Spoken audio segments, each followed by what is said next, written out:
नमस्कार विद्यार्थियों, एक बार फिर एसएमएसएन ऑनलाइन साइंस क्लास में आप लोगों का हार्दिक स्वागत है। आज हम कक्षा 10 के फर्स्ट लेसन रासायनिक अभिक्रियाएं एवं रासायनिक समीकरण के नए वीडियो को लेकर शुरुआत करेंगे। पिछले वीडियो में हमने संयोजन अभिक्रिया के बारे में बात की थी और उसके कुछ उदाहरण भी जाने थे। इस वीडियो में हम वियोजन अभिक्रिया के प्रकार, जिनकी संक्षिप्त रूप से पहले भी हमने पिछले वीडियो में चर्चा कर ली थी, आज उनको हम विस्तृत रूप से समझेंगे। तो यहाँ पर हम देख पा रहे हैं वियोजन अभिक्रिया के प्रकार, जैसे कि पिछले वीडियो में मैंने आपको बताया था, उनमें काम में ली गई जो ऊर्जा है उसके आधार पर वर्गीकृत करते हैं, जो कि हमें पता है विद्युत अपघटन, प्रकाश अपघटन तथा तीसरा ताप या ऊष्मा अपघटन, ताप या ऊष्मा अपघटन होता है। इनको विस्तार से हम जानेंगे। तो हमारी किताब में क्रियाकलाप दे रखा है विद्युत अपघटन का। विद्युत अपघटन जैसे कि इसके नाम से ही हमें पता चल रहा है कि इसमें विद्युत का उपयोग किसी भी एकल अभिकारक को दो या दो से अधिक उत्पाद में तोड़ने का कार्य किया जा रहा है। तो इसके लिए हमें पता है कि एक बीकर लिया जाता है,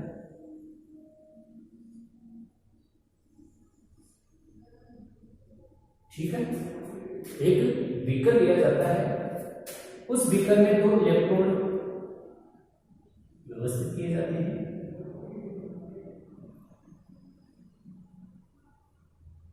दो इलेक्ट्रोड व्यवस्थित किए जाते हैं और इन इलेक्ट्रोडों को संयोजन तार की सहायता से विद्युत सेल तथा कुंज से जोड़ दिया जाता है, ठीक है। अब इस बीकर को जल से भर दिया जाता है। इस बीकर को जल से भर दिया जाता है और हमें पता है कि जल का रासायनिक समीकरण होता है H2। जल का रासायनिक समीकरण क्या होता है? H2 होता है। तो ये हमने क्या लिखा है? बीकर जल है, ये क्या है? इलेक्ट्रोड। अब आपको पता है कि ये इलेक्ट्रोड धनायन से जुड़ा हुआ है, तो इसे कहते हैं एनोड। और ये जो इलेक्ट्रोड है ये ऋणायन से जुड़ा हुआ है, इनको मैं कोष्टक में बंद करता हूं, इससे आपको पता रहेगा। इन्हें कहते हैं कैथोड। इन्हें क्या कहते हैं? कैथोड कहते हैं, ठीक है। ये अपना विद्युत सेल है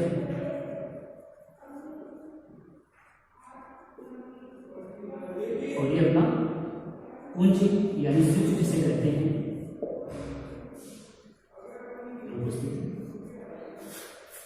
ठीक है। इस प्रकार से हमें उपकरण को व्यवस्थित करना है और उसके पश्चात इस इलेक्ट्रोड पर दो खाली प्रतलियां उल्टी साइड से, जिसमें पानी अंदर प्रवेश नहीं करना चाहिए, थोड़ा बहुत ही करें, है ना, उल्टी साइड से स्थापित करें। दो प्रतलियां उल्टी साइड से स्थापित कर दें।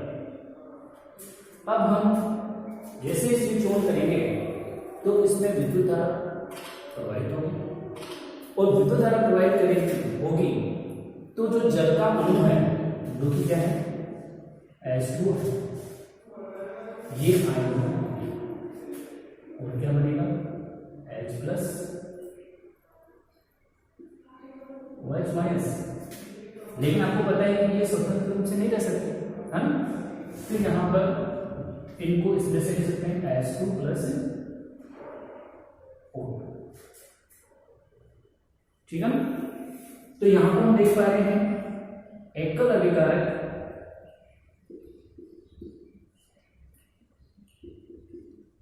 अभिकारक टूटकर दो उत्पाद बनाता है, और ऐसा इसमें होता है, ऐसा वियोजन अभिक्रिया में होता है।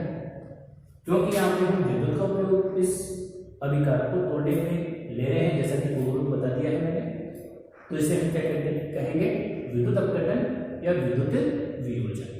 ठीक है, तो इसमें हम देख पा रहे हैं कि हाइड्रोजन गैस तथा ऑक्सीजन गैस इसमें बनेगी, और इसको आप संतुलित भी कर सकते हैं, संतुलित। ठीक है, अब हम यहाँ पर देख पा रहे हैं कि इन प्रणालियों में एक गैस का आयतन तो कम होगा तथा एक गैस का आयतन ज्यादा होगा। ठीक है, एक गैस का आयतन क्या होगा, ज्यादा होगा, मतलब एक गैस का आयतन से दुगना दूसरी गैस का आयतन होगा। तो यहां पर देखिए कैथोड, कैथोड क्या है, ऋणायन है, और हमें पता है कि हाइड्रोजन धनायन रखता है, हाइड्रोजन क्या रखता है, धनायन रखता है, तथा जल में हाइड्रोजन के परमाणु ऑक्सीजन के परमाणु से दुगने हैं। ठीक है, अतः हमें कैथोड में कौन सी गैस प्राप्त होगी, हाइड्रोजन गैस प्राप्त होगी। कौन सी गैस प्राप्त होगी, हाइड्रोजन, जो कि दुगनी होगी आयतन में किससे, ऑक्सीजन से। और एनोड पे क्या प्राप्त होगी, ऑक्सीजन गैस प्राप्त होगी, ऑक्सीजन गैस प्राप्त होगी, जो कि आती है इससे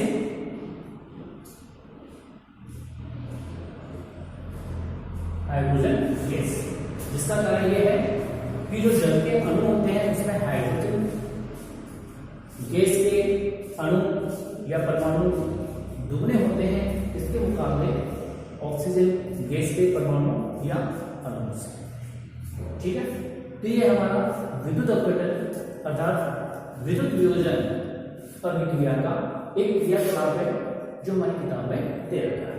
तो हम यहाँ पे देख पा रहे हैं, सबसे पहले हमने एक बीकर लिया है, बीकर को जल से भरा है, उसमें इलेक्ट्रोड स्थापित किए हैं, इलेक्ट्रोड पे दो मोटी परत रखी है, और उन इलेक्ट्रोडों को संयोजन तार की सहायता से, संयोजन तार की सहायता से विद्युत से तथा कुंजी से जोड़ा है।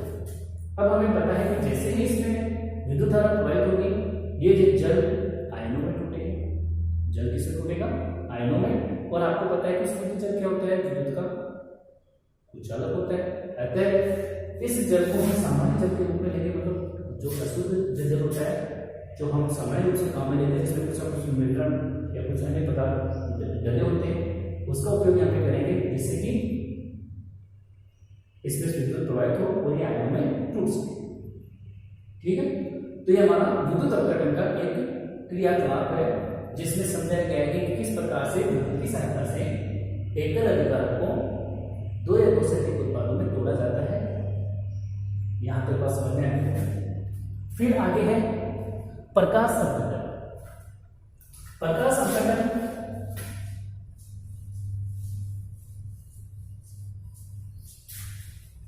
प्रकाश अपघटन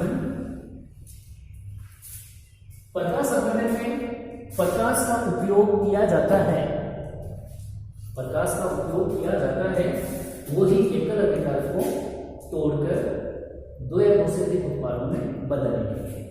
तो ये वहां पे हमें दो उदाहरण दे रहे हैं। एक देता है AgBr,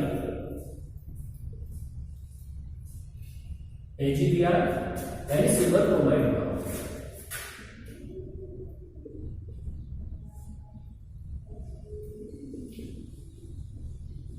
सिल्वर ब्रोमाइड। इसको अगर प्रकाश की उपस्थिति में रखा जाता है AgBr को, तो ये Ag+Br2 इसमें टूटेगा, Ag+Br2 में टूटेगा। इसको संतुलित करने के लिए हम इस तरह से लिखेंगे। इसी प्रकार से इसका क्या है, सिल्वर, और इसका क्या है, ब्रोमाइड। ये प्रकाश की उपस्थिति में या प्रकाश की सहायता से इस एकल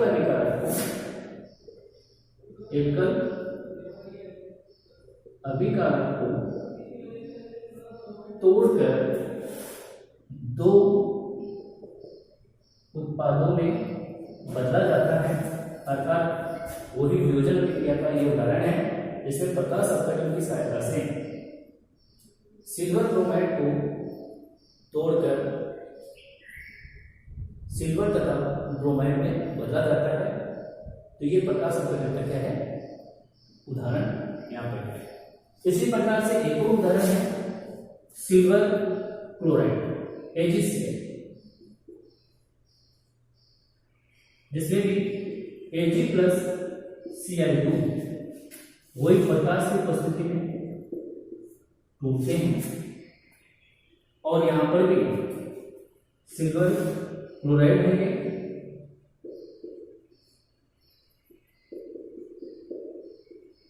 जो टूटकर सिल्वर तथा क्लोरीन में बदल जाता है।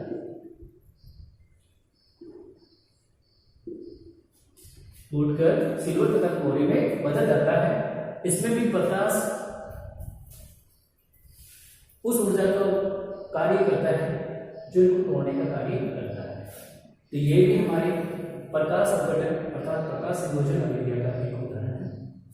अब इसमें एक मोस्ट इंपोर्टेंट प्रश्न बनता है।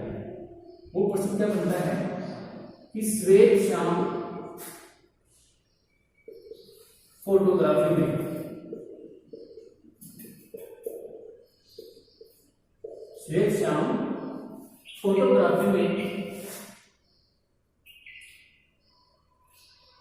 कौन सी अभिक्रिया होती है।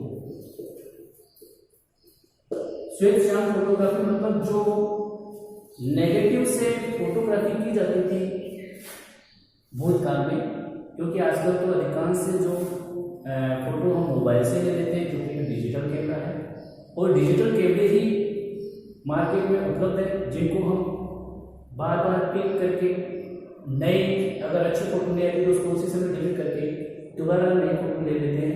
लेकिन पूर्व में जो कैमरे उपयोग में लिए जाते थे वो नेगेटिव वाले कैमरे थे जिनमें एक बार फोटो अगर उस नेगेटिव से ले ली जाती थी तो वो खराब हो जाती थी और अगर उसको प्रकाश में ओपन कर दिया जाता था उस नेगेटिव को उस रील को तो वो भी क्या हो जाती थी, खराब हो जाती थी। तो उसका कारण क्या था, उस रील के ऊपर AgBr यानी सिल्वर ब्रोमाइड तथा सिल्वर क्लोराइड इनके मिश्रण का लेपन होता है और इनके मिश्रण का जब लेपन होता है तो आपको पता है कि ये प्रकाश से क्रिया करने के लिए प्रकाश के लिए ज्यादा संवेदनशील होती है। जैसे ही वो रील प्रकाश के उपस्थिति में खोली जाती या प्रकाश की उपस्थिति में गलती से खुल जाती है तो वो रील पूरी तरह से खराब हो जाती है। तो उस प्रक्रिया में भी इस प्रकाश अपघटन अभिक्रिया का उपयोग किया जाता है। तो हम इसका उत्तर देंगे श्वेत श्याम फोटोग्राफी में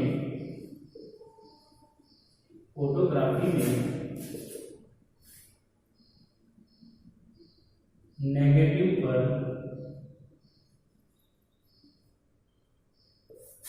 सिल्वर ब्रोमाइड तथा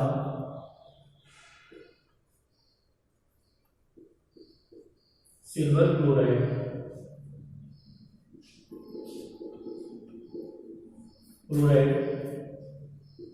का लेपन होता है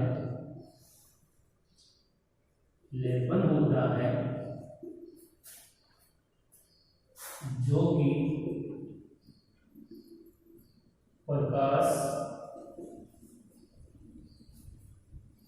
के लिए ज्यादा संवेदनशील होती है।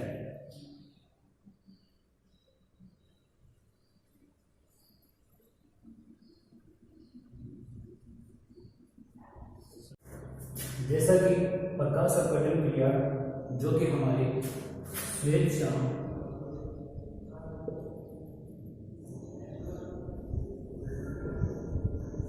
फोटोग्राफी में भी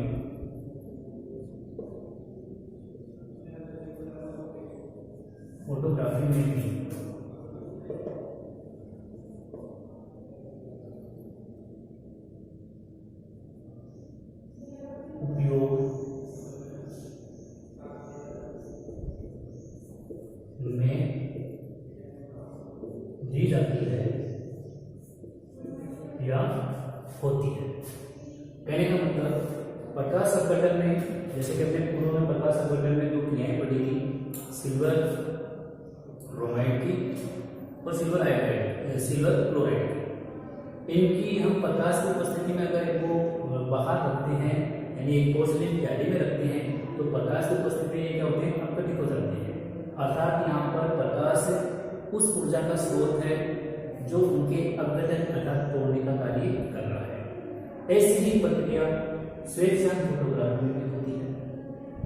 श्वेत-श्याम फोटोग्राफी का मतलब होता है ब्लैक एंड व्हाइट जो फोटो पूर्व में कभी हम जो हमारे नेगेटिव वाले कैमरे होते थे उनसे वो खींची जाती थी, तो उसमें भी ये प्रकाश अपघटन क्रिया होती थी। उसमें क्या होता था, जो नेगेटिव आते थे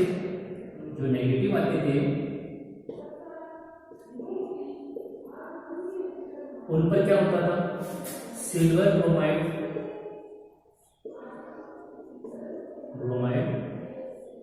व सिल्वर क्लोराइड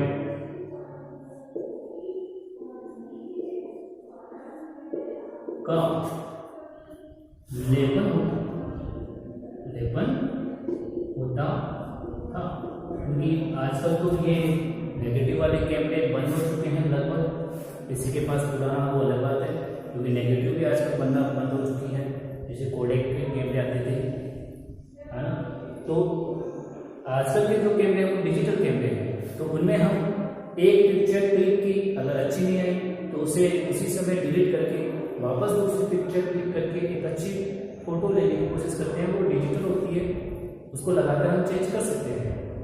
लेकिन नेगेटिव वाले जो कैमरे थे उनमें अगर एक बार हमने पिक्चर क्लिक कर ली है तो वो उस नेगेटिव पे छप जाती थी, और उस नेगेटिव पे किसका लेपन होता था, सिल्वर ब्रोमाइड और सिल्वर क्लोराइड का। ठीक है, तो इसमें इस लेपन के द्वारा, जैसे ही आपको पता है कि कैमरा आंख की तरह कार्य करता है, जैसे प्रकार से हमारी पलकें होती है, हम बंद कर लेते हैं तो हमारे जो प्रकाश है अंदर प्रवेश नहीं कर पाता है। लेकिन जैसे पलकें ओपन करते हैं तो जो परावर्तित प्रकाश है वो हमारे लेंस पे गिरता है और हमारे प्रतिबिंब बनता है लेंस जो रेटिना है उसके ऊपर। तो वही प्रक्रिया इस कैमरे में होती है कि जो कैमरे का पर्दा होता है, कैमरे का जो पर्दा होता है वो कुछ क्षण के लिए, जैसे हम क्लिक करते हैं कुछ क्षण के लिए ओपन होता है। ओपन होते ही जो सामने उपस्थित वस्तु है उससे परावर्तित किरणें उस कैमरे के अंदर प्रवेश करती थी, और उसके पीछे जो नेगेटिव होती थी उस पर वो जाकर गिरती थी। और गिरने पे आपको पता है कि इसमें जो सिल्वर ब्रोमाइड और सिल्वर क्लोराइड इन दोनों का मिश्रण होता था, तो वो प्रकाश इनको क्या कर देता था, अपघटित कर देता था, और उस श्वेत-श्याम फोटोग्राफी की प्रक्रिया कंप्लीट कर देता।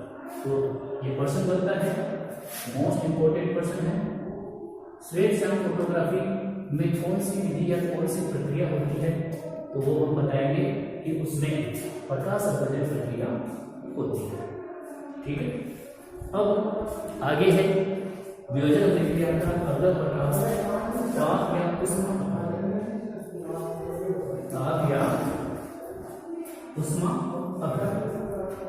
ताप या उष्मा अपघटन, जैसा कि इसके नाम से हमें पता है कि वियोजन अभिक्रियाएं, जैसा कि हम उसकी सामान्य परिभाषा जानते हैं कि उसमें एकल अभिकारक किसी भी ऊर्जा के स्रोत के द्वारा दो उत्पादों में तोड़ा जाता है।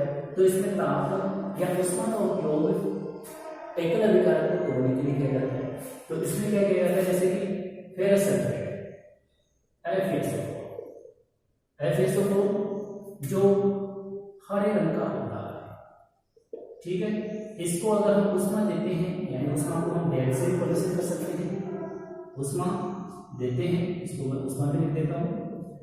तो ये विभक्त होता है, इसमें ferric chloride Fe2O3 sorry ferric oxide, ferric oxide में जिसका रंग होता है भूरा, ठीक है। और साथ में सल्फर डाइऑक्साइड SO2 तथा सल्फर ट्राइऑक्साइड SO3 ये बनता है, ठीक है। इनके नाम भी लिख देता हूँ।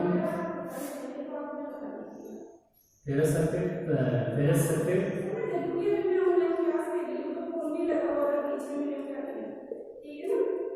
फेरस सल्फेट, और ये है फेरिक ऑक्साइड,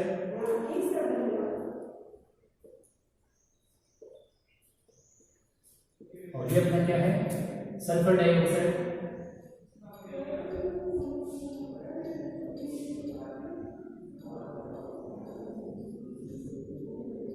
और सल्फर ट्राइऑक्साइड।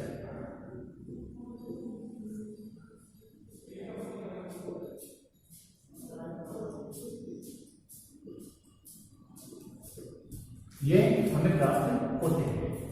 तो इस जो फेरिक ऑक्साइड है इसका भूरा रंग होता है और फेरस सल्फेट का रंग हरा होता है। तो जैसे इसको ऊष्मा दी जाती है तो ये तीन उत्पादों में बदल गया है, यानी वो वियोजन अभिक्रिया के अनुसार एकल अभिकारक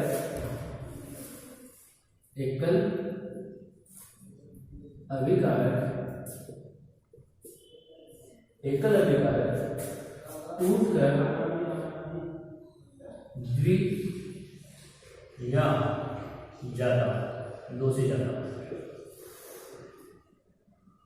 उत्पाद में बदल जाते हैं। तो ये हमारे ताप या उष्मा अपवर्तन का उदाहरण है। इसी प्रकार से लेड नाइट्रेट का भी उदाहरण है, जिसमें लेड नाइट्रेट के अंदर भी आपको पता है उसको जब गर्म किया जाता है तो लेड ऑक्साइड और nitrate, nitrogen dioxide, nitrogen trioxide ये बनते हैं। तो वो भी क्या है हमारे वियोजन अर्थात ताप या उष्मा अपवर्तन का उदाहरण है। यहाँ तक हम वियोजन अभिक्रिया के बारे में सविस्तार से जान चुके हैं। वियोजन अभिक्रिया यहाँ पे कंप्लीट हो चुकी है। आगे की जो अभिक्रिया जिसे हम विस्थापन अभिक्रिया कहते हैं उसको अगले जो वीडियो है उसमें हम पढ़ेंगे। यहाँ पर जो विद्युत अपघटन है, प्रकाश अपघटन है, ताप या उष्मा अपघटन है, ये सब वियोजन अभिक्रिया के ही प्रकार है। और मैंने फिर आपको पुनः में दोहरा रहा हूँ कि इनमें जो ऊर्जा दी गई है उस ऊर्जा के आधार पर हम इनको वर्गीकृत करते हैं। आशा करता हूँ इस कोरोना काल में आप स्वस्थ होंगे, सुरक्षित होंगे, आपके परिवार में भी सब स्वस्थ होंगे और जो सरकारी गाइडलाइन कोरोना की दे रही है उसकी भी पालना आप कर रहे होंगे। और आपके जो 18 साल से ऊपर के जितने सदस्य हैं परिवार के, उन्होंने वैक्सीन जरूर लगवा ली होगी और नहीं लगवाई तो जरूर आप लगवाएं, क्योंकि अब एक नया वेरिएंट जिसे डेल्टा वेरिएंट कहते हैं उसके भी कई रोगी या परसेंटेज देखने को मिल रहे हैं। तो उनसे बचने के लिए हमें सुरक्षित चक्र जरूर रखना होगा। याद रखें 2 गज दूरी और मास्क है जरूरी, तो उसका पालन हमें करते हुए अपनी ऑनलाइन पढ़ाई विस्तार से करनी है और गहन अध्ययन से करनी है। किसी प्रकार का कोई क्वेश्चन या किसी प्रकार की कोई भी समस्या कमेंट बॉक्स में जरूर लिखें, और नहीं तो आप जो मोबाइल नंबर दे रखे हैं उस पर भी आप बात कर सकते हैं, अपनी क्वेश्चन बता सकते हैं, उनके आंसर दे सकते हैं।